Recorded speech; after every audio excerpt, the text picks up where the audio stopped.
새빨간 거짓말입니다. 그건 아니고요. 내란을 진짜 계엄을 선포한 이유는 장기 집권이에요.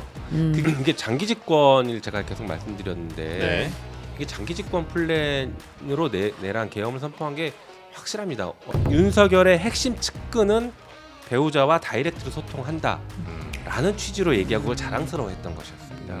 그래서 지금도 네. 권력의 핵심에 김건희가 있고 김건희 여사와 다이렉트로 소통하는 사람들만이 진짜 권력의 중심부에 있는 사람이라는 걸 서로 용인하고 인정해주는 분위기가 아니었을까. 네. 이 사안의 본질을 우리가 잊지 않아야 됩니다. 이 사안은 친위 쿠데타예요. 네. 권력의 핵심 본질로는 못 치고 들어가요.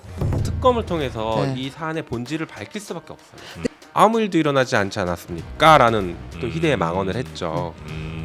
엄청나게 많은 일들이 발생했죠. 네네네. 근데 지금 주요 쟁점 네, 오늘은 A급 수거 대상 우리 더불어민주당 김용민 의원 모시고 이 현재 판결 얘기도 좀 여쭤봐야 되고요. 또 민주당 상황도 좀 하나하나 여쭤보도록 하겠습니다. 어서 오십시오. 네, 의원님. 반갑습니다. 네, 김용민입니다. 자, 그리고 최은경 기자도 함께 하고요. 네, 안녕하십니까? 네. 맞죠? A급 수거 대상. 네. 예, 그랬더라고요. A급은 도대체 그러니까 A급, B급, C급 물론 이제 노상원이라는 사람이 나눈 거라 뭐 그 사람의 기준이 따로 있는지는 모르겠습니다만 도대체 A급은 왜 A급이에요? 뭐 저도 이유를 모르겠고 저는 오히려 노상원 씨 혹은 이거를 같이 기획한 사람들에게 손해배상이라도 좀 청구하면서 네. 왜 A급으로 분류했냐 네. 묻고 싶어요. 그리고 왜 수거 대상이냐 제가 좀 묻고 싶습니다 진짜. 본인도 잘 모르겠다. 예. 알겠습니다. 열심히 일해서 그러니까 이게 이왕이면 뭐 A, B, C, D급 중에 D급 가는 것보다는 A급이 낫긴 난데 네.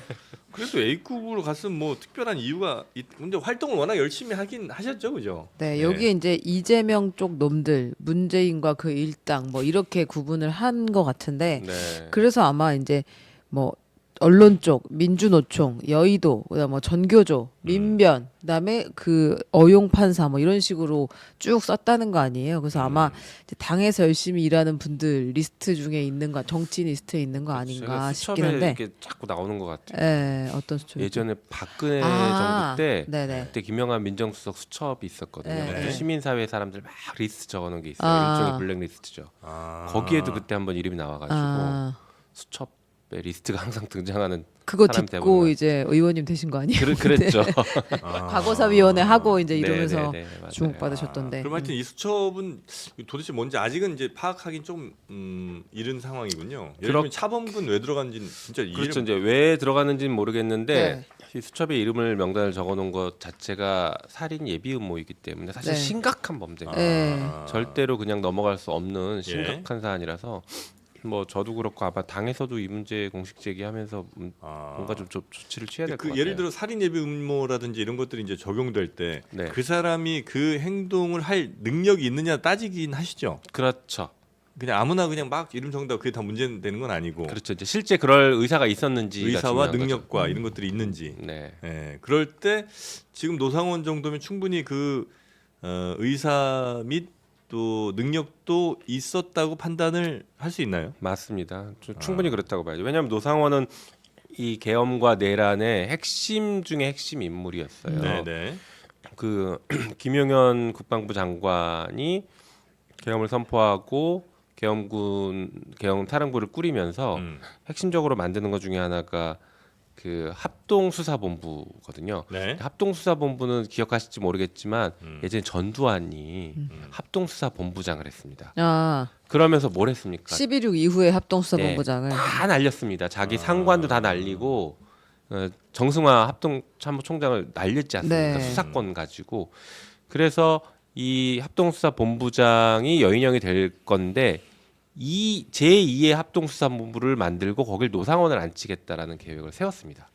그러니까 이 내란에 있어서 핵심 중에 핵심이고 그 제2의 합동수사본부를 만들면서 네. 이 수거 대상들을 그때 재판을 해서 날리거나 아니면 뭐 이 사람이 처음에 계획했던 것처럼 휴전선 부근으로 데려가서 마치 의해서 죽은 것처럼 이렇게 가장해서 만들거나 그렇게 하려고 계획을 세웠던 것이죠. 그래서 네. 상당히 지금 심각한 계획들이 드러난 것입니다. 사실. 이게 진짜 됐다면 너무 말도 안 되게 끔찍한 상황일 것 같은데 근데 이제 아마- 노상원은 이걸 가지고 김용현 전 장관이 불러주는 대로 받아 적었다라고 검찰에서 진술을 했다고 하는데 네, 혼자서 이거를 500명을 다 적거나 분리하진 않았을 거 아니에요. 그렇죠. 지시하는 사람이 있었거나 최소 상의한 사람이 있었거나 방향성을 설정하는데 혼자 하지 않았을 것 같은데 근데 현실적으로 이거를 이제 노상원의 혐의 사실에 포함시킬 수는 없었다 지금 이런 상황인데 이게 좀 뭔가 범죄가 조금 더 입증이 되고 증거로 채택이 돼야 의미가 있는 거 아니에요? 네, 그러겠죠. 그래서 아마 추가 수사도 필요하고 어. 저희가 이제 그래서 특검을 해야 된다 어. 얘기를 계속 하고 있습니다.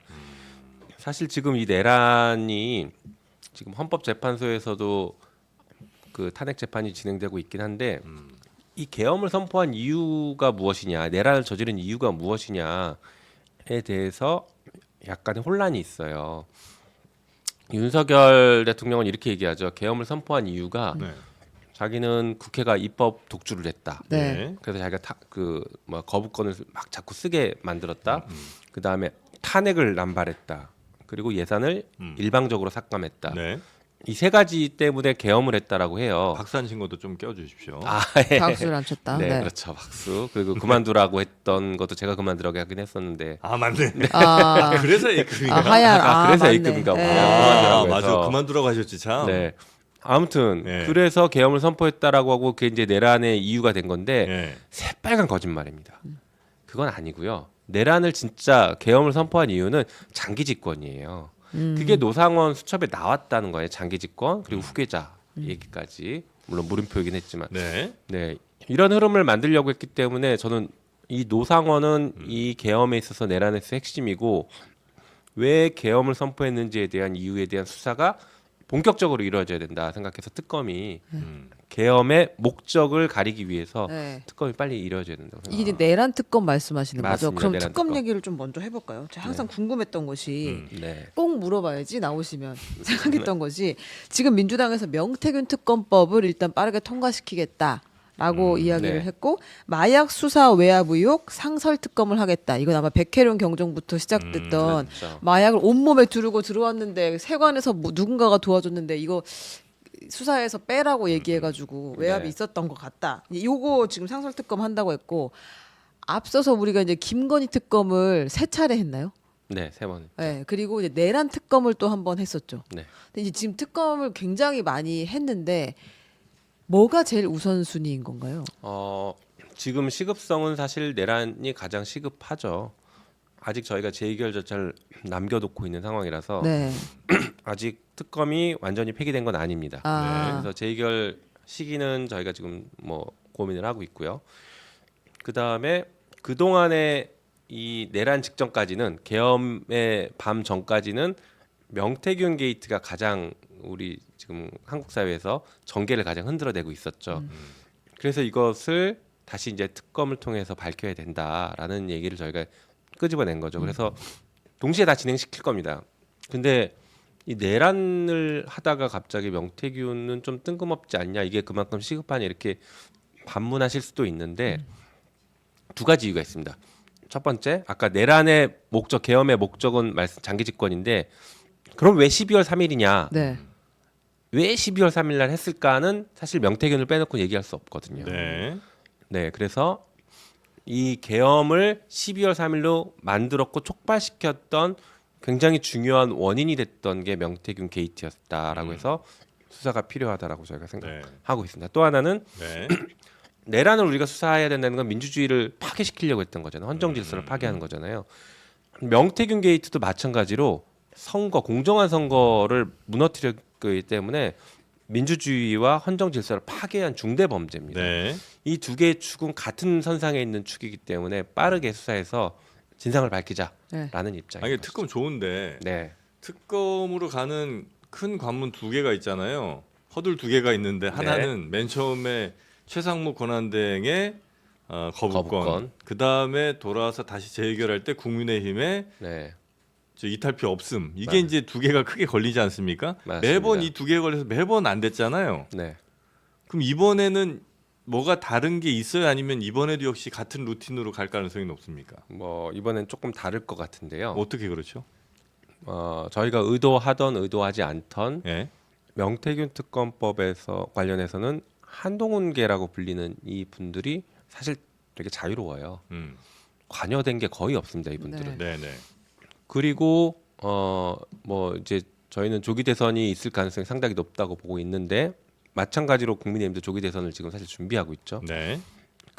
그런 상황이면은 한동훈계 쪽에서는 한동훈이 전면에 등장할 수 있게 하기 위해서 이 명태균 특검법을 적극적으로 찬성할 가능성이 높다라고 지금 국회 내에서는 분석들을 하고 있죠. 그래서 저희의 목표는 음.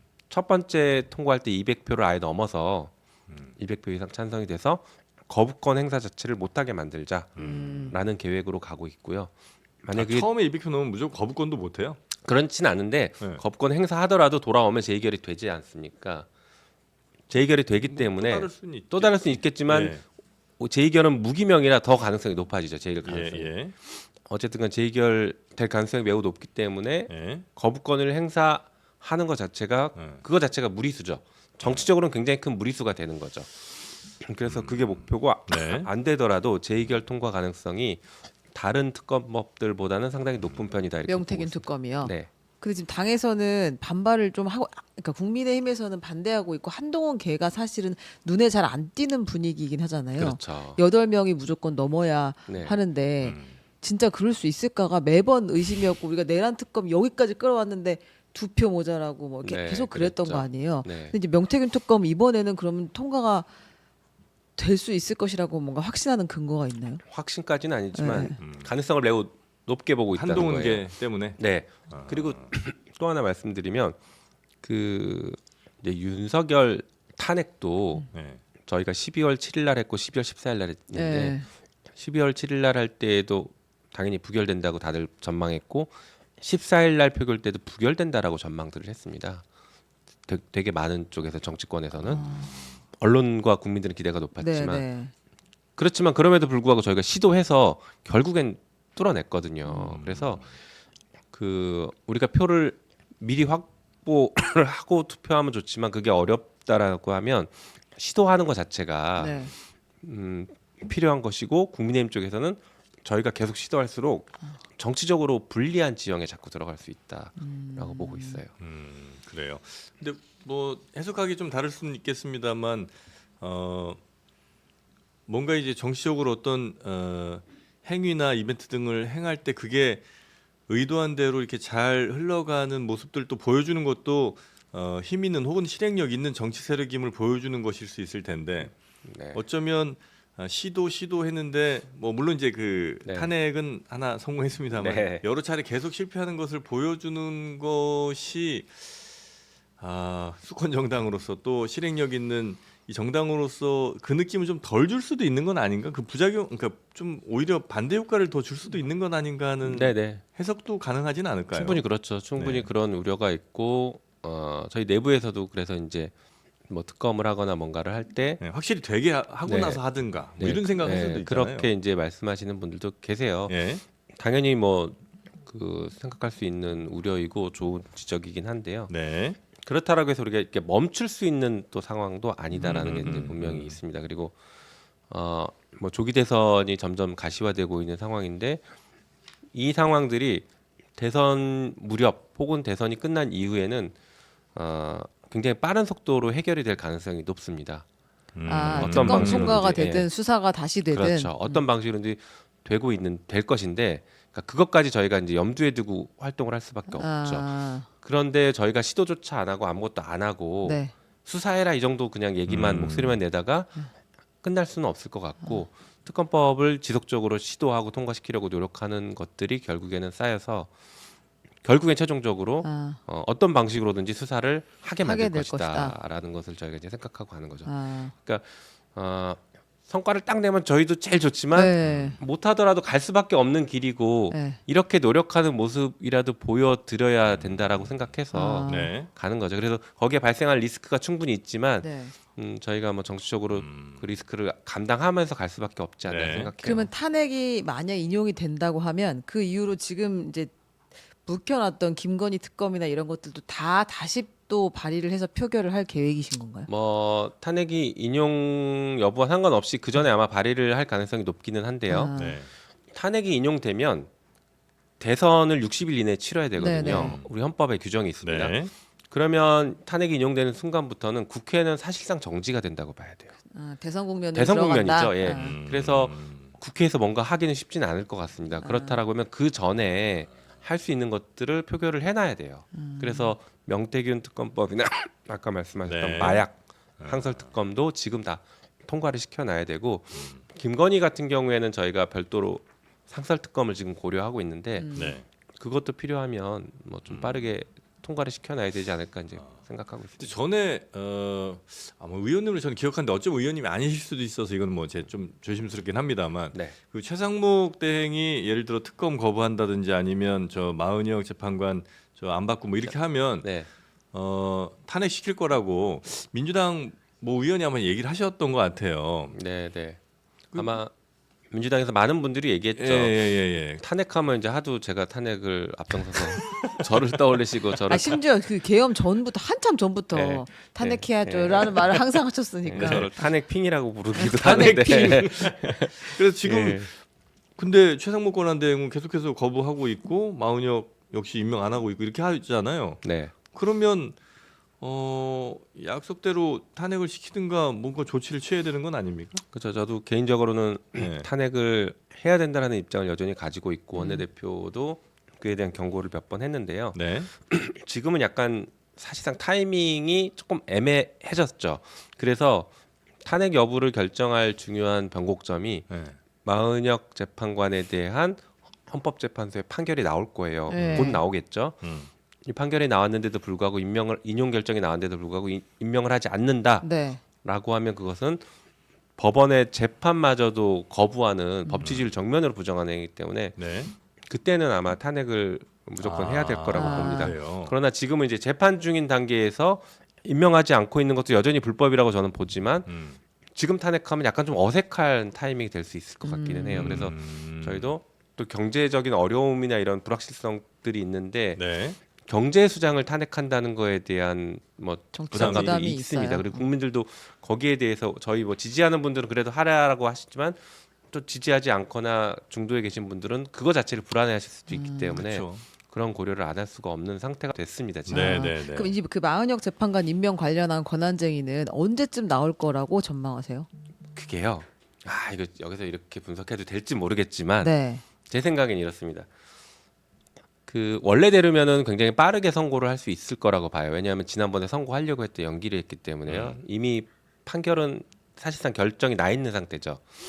그런데 이게 조금 늦어지는 것은 그 마은혁 재판관이 이 윤석열 대통령의 탄핵 심판에 들어올지 말지에 대한 고민을 네. 헌법재판소는 지금 하고 있다라고 보여집니다. 음. 왜냐하면 그 인용해서 임명이 되면 마은혁 재판관은 곧바로 탄핵 재판에 들어와야 되는데 그러면 변론정착 갱신이라고 해서 별도의 증거 조사를 다시 해야 됩니다.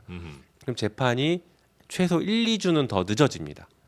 그런 상황이 발생하는 것을 헌법재판소가 그렇게 고려를 하는 것 갈 같다. 거냐 안 할 거냐 이런 판단을 할 수밖에 없는 상황일 것 같아요.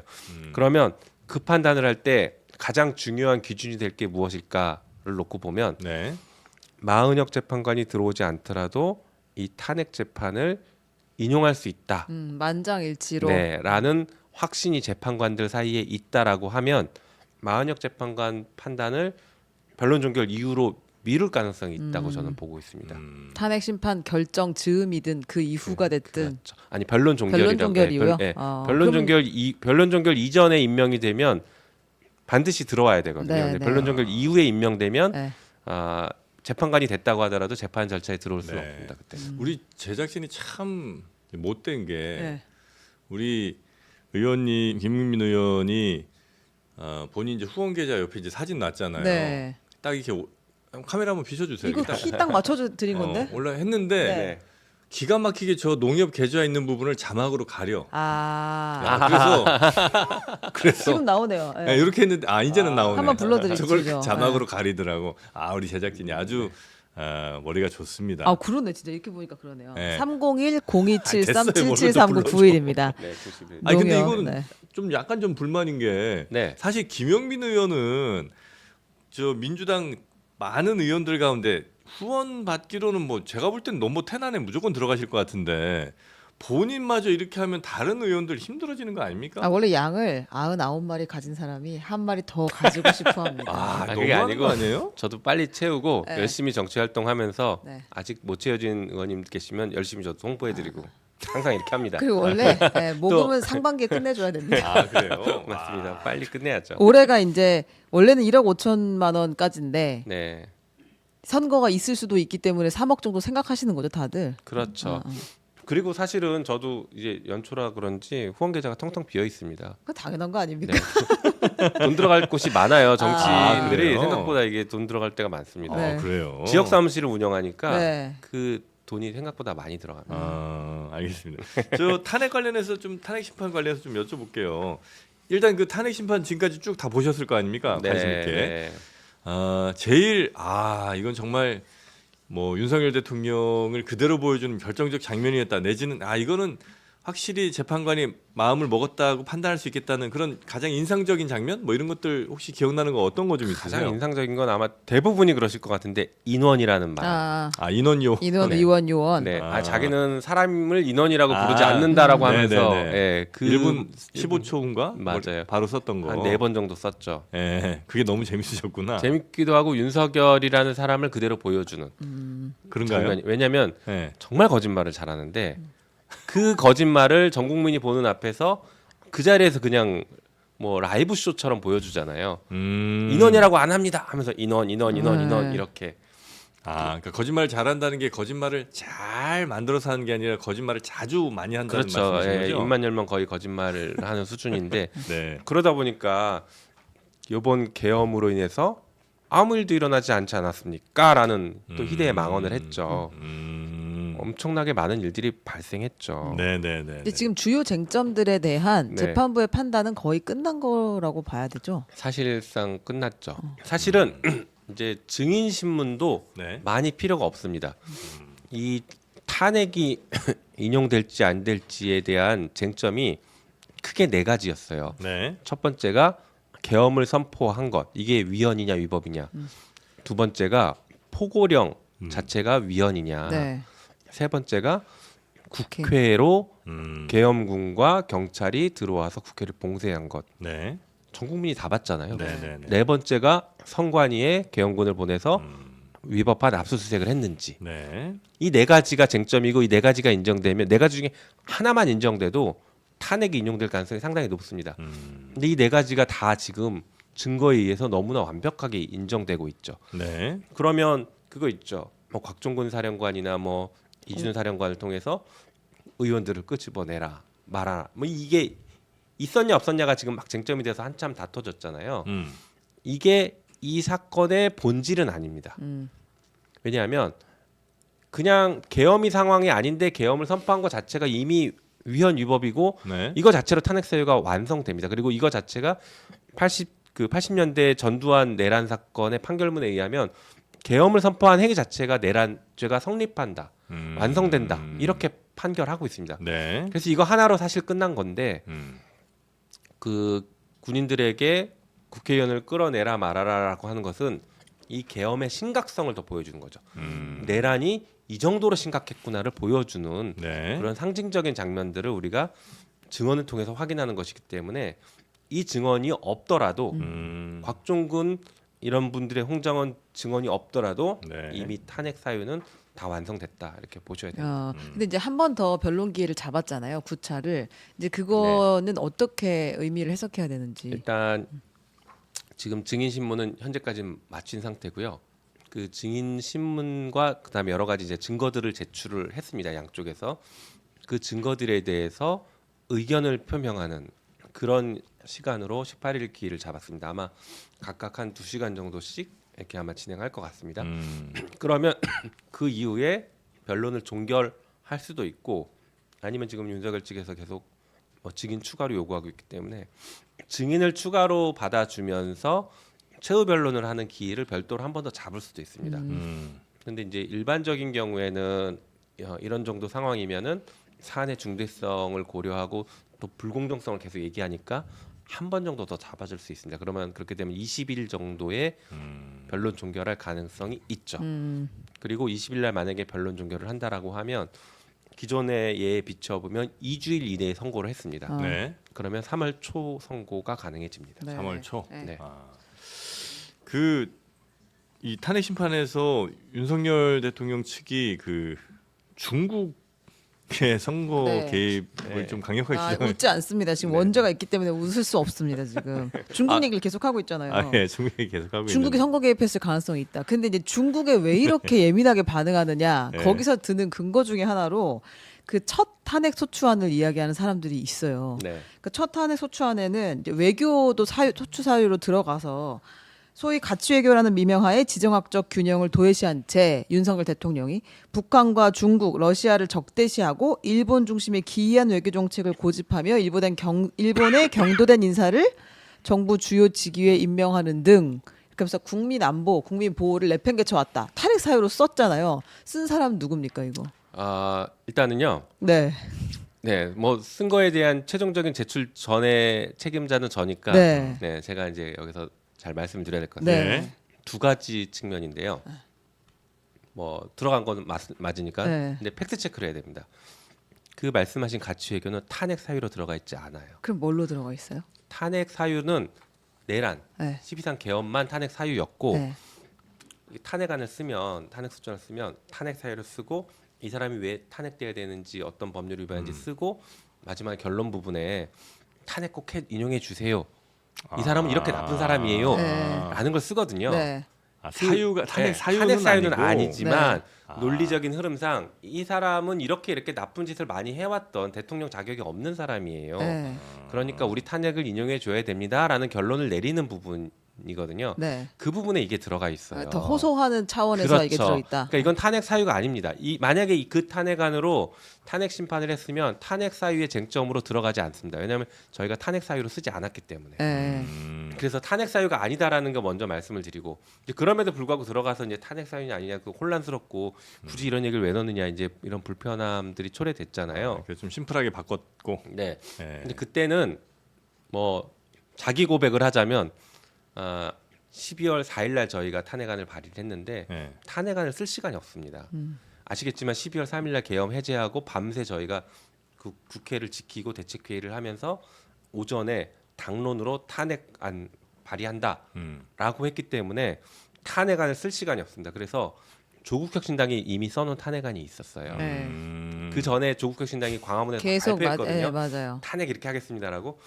그래서 그날 밤에 조국혁신당과 제가 이제 소통해서 우리 탄핵을 추진할 가능성이 매우 높으니까 탄핵안 만드신 걸 저희가 좀 활용하고 싶다라고 요청을 드렸고 대신에 탄핵 사유는 내란 이걸 하나로만 집중하고 싶다라고 해서 조국혁신당에서 탄핵안 초안을 좀 만들었습니다. 그리고 저희도 별도로 초안을 만들어서 두 개를 합쳤는데 방금 말씀드렸던 이 내용은 조국혁신당에서 만들었던 큰 탄핵안에 이 결론 부분에 있었던 거를 그냥 그대로 긁어온 거예요.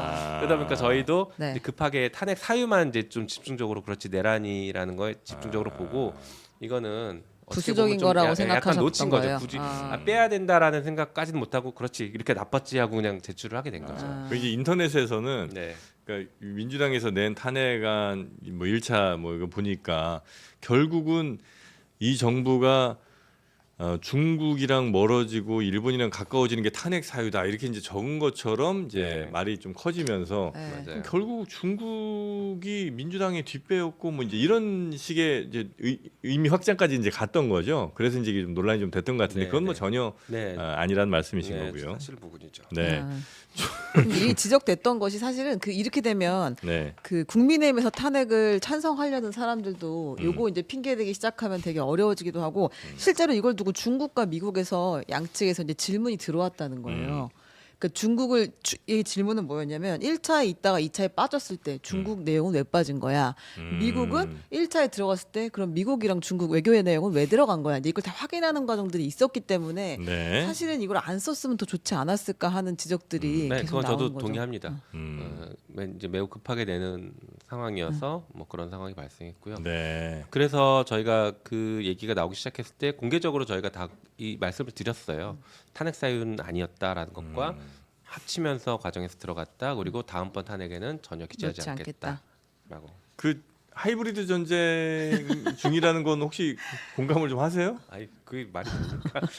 아니 네. 이게 지금 장기 집권을 하기 위해서 개헌과 내란을 했던 것인데 네. 그러려면은 적이 있어야 되거든요. 네. 자기의 정당성, 권력을 막 그 독재를 하기 위해서는 이 독재를 하는 정당성을 만들기 위해서 여러 가지 사유를 들겠지만 제일 심플한 게 적을 만드는 겁니다. 근데 북한을 적으로 그동안 계속 주적으로 했고 기존 독재 세력들은 북한을 상대로 했는데 요번에 안 됐잖아요. 막 도발하고 뭘 해도 뭐 미사일 쏠 줄 아는데 쏘지도 않고 전쟁 유발을 했지만 아무것도 안 했잖아요. 네. 그러니까 북한을 적으로 삼아서 독재의 정당성을 삼기는 쉽지 않은 구조. 그러면 새로운 적으로 중국을 삼은 거다라고 저는 보고 있습니다. 네. 근데 중국이 선거에 개입했다 이 얘기는 사실 지금 이제 수면 위로 올라온 건 뭐 최근이긴 합니다만 네. 그 전에도 뭐 각종 통신기기나 뭐 이런 것 등에서 또 미국에서도 그런 음모론도 좀 있고 하니까 그래서 더더욱 아마 우리 뭐 일부 사람들이 그런 얘기를 하기는 했었던 건 맞습니다. 근데 이제 부정 선거가 네. 아, 근데 너무 스트레스 받습니다 지금. 불가능한 게요. 이게 선거를 네. 지역구 선거를 치러본 분들이면 네. 네. 얼마나 저게 말이 안 되는지 알겠습니다. 왜냐하면 지역구 선거 치르면 네. 개표하는 곳에 저 같은 이제 우리 민주당 창관인들을 보내거든요. 그럼 네. 국민의힘도 국민의힘 창관을 다 보냅니다. 각 당에서 네. 보내죠. 네. 보내면 그 자리에서 수개표를 해요. 음. 그러면 숫자를 매깁니다. 네. 그 숫자를 매긴 것을 선관 이제 시스템에 보내고 시스템에 보내기 전에 이미 쫙 그 저희 사무실이랑 국힘 사무실에 이미 다 거기에 공유가 통보가 돼요. 되고 그래서 저희는 개표 방송보다 1시간 정도 더 빨리 합니다. 맞습니다. 네. 집계되기 전 정보를 보니까 네. 로데이터를. 네. 그리고 로데이터를 수정할 수가 없어요. 이미 다 본 사람이 너무 많아서. 그래서 선거 부정은 말이 안 돼 불가능한 얘기예요. 네. 아 그러니까요. 이 얘기를 한 200번 정도 들은 것 같아요. 네. 이것만 다 모아가지고 부정선거론자들한테 좀 네. 보내야겠어요. 진짜 너무 힘이 들어가지고. 네. 지금 그런 최윤경 상황이- 기자 화교설까지 나오고 있어요. 화교요, 저 화교예요. 아, 그 지귀현 판사가 왜 화교설이 나왔잖아요. 이름이 네, 그 귀차 들어간다고. 네, 네, 그 내란 사건을 담당하고 네, 있는 맞아요. 중앙의 지귀현 판사. 네. 개포동 출신인데.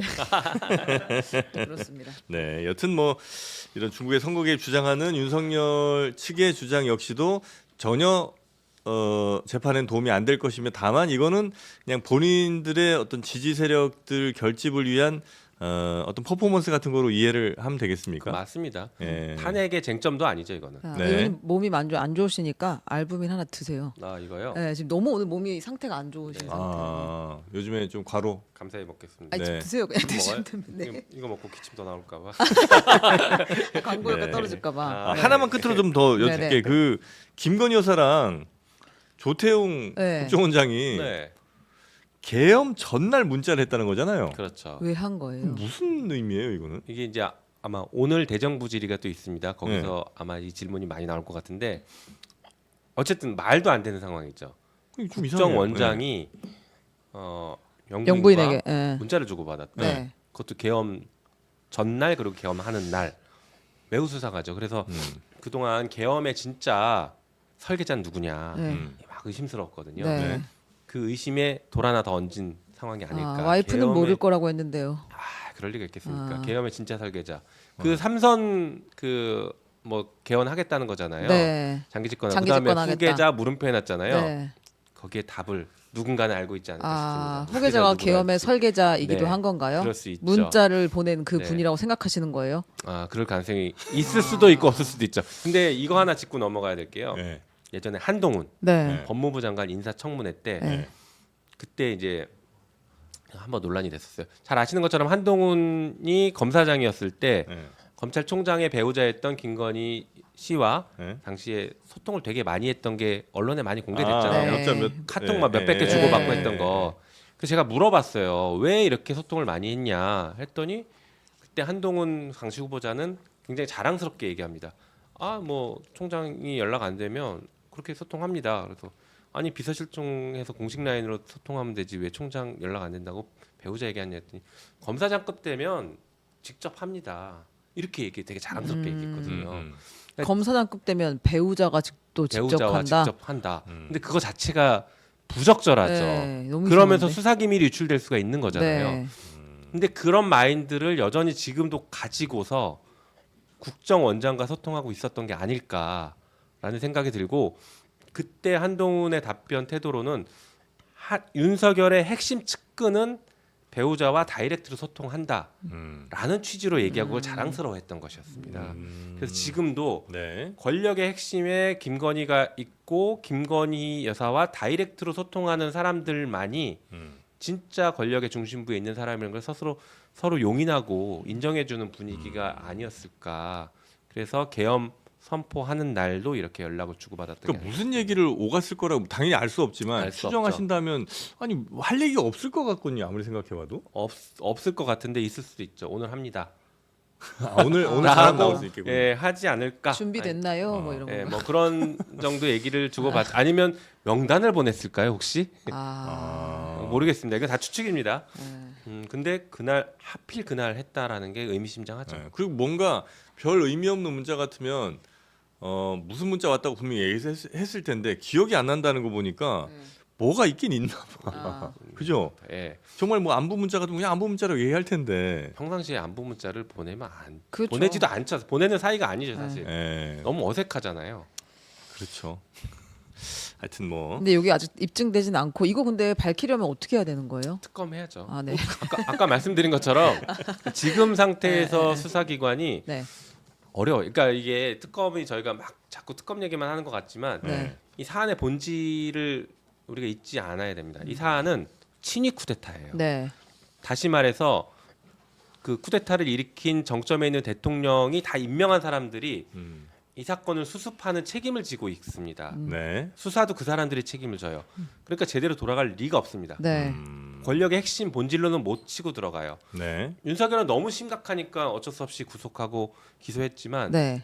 나머지 진짜 설계자는 음. 치고 들어갈 수가 없습니다. 음. 다 자기들끼리 알던 사람이고 관여됐을 수 있는 사람들이기 때문에 네. 그래서 네. 특검을 통해서 네. 이 사안의 본질을 밝힐 수밖에 없어요. 근데 실무적인 질문을 좀 드리면 네. 이게 만약에 수계가 기소되기 전이었다. 네. 그렇다고 하면 특검이 반드시 필요하다고 할 수 있을 것 같아요. 네. 근데 사실상 그 주요 임무 종사자와 수계까지 다 기소가 돼서 당장 네. 재판이 시작됐고 네. 될 거잖아요. 네. 근데 그러면 특검이 새로 들어왔을 때 이 사람들을 다시 끄집어내 가지고 다 처음부터 조사를 할 수 있을 것이냐. 재판 진행 중에. 그래서 계속 추가 기소를 할 수 있을 것이냐. 그것도 아닐 것 같거든요. 네, 지금 이미 기소된 것을 별도로 다시 수사하지는 못하고요. 네. 새로운 게 있죠. 그러니까 아까 말씀드린 것처럼 첫 번째 실제 이 내란의 본질을 수사하는 것은 빠져 있습니다. 장기 집권을 위한 이 다양한 플랜들 그리고 대통령 비서실 그리고 국무위원들에 대한 수사는 거의 이루어지지 않고 있어요. 그래서 이 내란의 본질을 파악한 수사를 해야 되고 또 하나 윤석열 대통령과 관련해서는 외환 유치와 관련된 외환과 관련된 것들이 네. 수사가 전혀 안 돼 있습니다. 그렇지만 노상원 뭐 노트나 여러 가지 정황들을 보면은 북한의 도발을 계속 유도하고 있거든요. 네. 네. 그 왜 유도하느냐? 북한의 도발이 있으면 그걸 전시 근거로. 준전시 상태가 되거든요. 계엄을 선포하고 싶어 미치겠는데 계엄만 선포하면 이제 다 싸그리 잡아들이고 다 끝날 수 있는 것 같은데 네. 계엄 선포 요건이 안 만들어지니까 얼마나 답답하고 미치겠습니까? 그러니까 네. 별걸 다 하려고 해요. 우크라이나 러시아 전쟁에 자꾸 뭔가 무기를 보내려고 하고 있고 북한군이 갔다고 하니까 우리 쪽 막 파병하려고 하고 이런 행위들을 계속 하지 않습니까? 네. 그게 네. 다 계엄을 만들기 위한 전시 준전시를 만들기 위한 건데 다 실패했단 말이에요. 다행이죠 어떻게 보면. 근데 이렇게 만들려고 했던 것들이 수사가 지금 전혀 안 되고 있습니다. 아주 중요한 수사예요. 그러면 조금 빨리 특검이 통과가 돼야겠네요. 하게 되려면. 그렇죠. 네. 혹시 지금 국무위원들 아니면 뭐 비서실에 있는 사람들 굉장히 이제 뭔가 의심스러운 사람들이 있잖아요. 네. 그런데 이 사람들 가운데 진짜 왜 수사 안 받는지 기소 안 되는지 너무 이상한 사람 누구 있습니까? 예를 들면 뭐 최상목 권한대행일 수도 있고 아니면 이상민 장관이나 비서실장이나 등등 있을 수 있잖아요. 맞습니다. 누가 가장 지금 의심스럽거나 빨리 기소돼야 된다고 보십니까? 지금 말씀하신 분 당연히 포함이고 네. 그다음에 법무부 장관 법무부 장관. 네. 박성재 법무부 그리고 장관, 법제처장 네. 이완규 이완규. 법제처장. 네. 네. 이분들은 그 다음날 안가회동을 안가회동. 했거든요. 네. 안가회동을 하면서 이 사건을 어떻게 마무리 지을지를 사실상 정리했다라고 저는 봅니다. 그리고 김지현 민정수석도 마찬가지고요. 민정수석. 윤석열 대통령이 가장 신뢰하는 법조인 공직자들이잖아요. 네. 예. 이 사람들이 모였어요. 그 다음 날 송년 모임 한다고 네. 말이 안 되지 송년이요. 않습니까? 네. 네. 그래서 거기서 앞으로 변론 방향은 어떻게 가져가자, 어떻게 법적 대응하자라는 것을 저는 결정했을 거라고 이 봅니다. 사람들도 내란에 꽤 깊이 관여되어 있는 세력들이다. 당연하죠. 아. 그리고 이완규 법제처장 같은 경우에는 그 무렵에 공교롭게 가족들이 외국 나갔지 않습니까? 아. 본인은 뭐 원래 예정된 여행을 나갔다라고 하지만 공교롭게 그때 가족들은 전부 다 외국 나갔습니다. 혹시 김태효 같은 사람은 어떻습니까? 뭐 당연히 수사 대상 포함시켜야죠.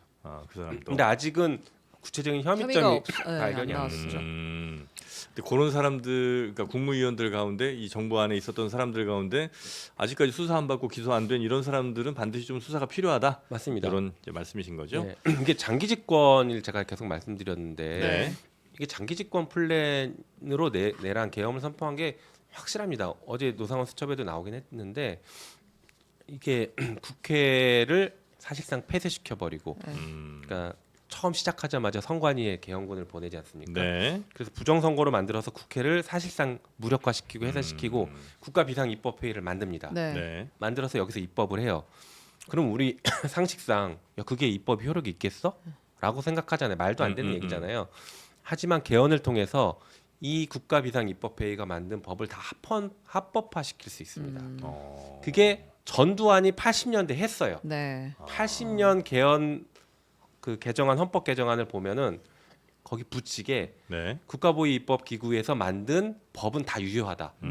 다툴 수 없다. 이렇게 박아버립니다. 네. 가능한 시나리오였던 거죠. 게다가 홍장원에게 뭐라고 약속합니다. 싹 다 잡아들여 하면서 대공수사권 줄게 이렇게 약속합니다. 그거는 이미 머릿속에 윤석열 내란 수계 머릿속에는 국회는 이미 없어졌고 내가 비상 입법기구 만들어서 니네 국정원에 바로 대공수사권 줄 거야 라는 그림을 그려서 얘기한 겁니다. 네.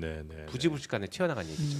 근데 진짜 장기 집권을 위한 계엄이라 그러면 오히려 논리적으로는 이해가 되는 것 같아요. 네. 무슨 뭐 명태균이라든지 뭐 아니면은 박수를 안 쳐서라든지 이런 것보다는 훨씬 더 차라리.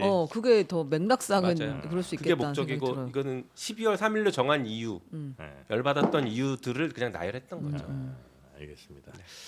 자, 우리 김용민 의원과 함께 오늘 헌재 재판 이야기 또 뭐 특검 이야기, 김건희 조태용 문자 문자 이야기. 이야기까지 쭉 네. 여쭤봤고요. 앞으로도 일정이 굉장히 많으실 것 같고 바쁘실 것 같은데 네. 잘 국정 많이 좀 잘 부탁드리고요. 그리고 저 계좌 빨리 돈 잘 차시기를 기대하겠습니다. 간곡하게 부탁드립니다.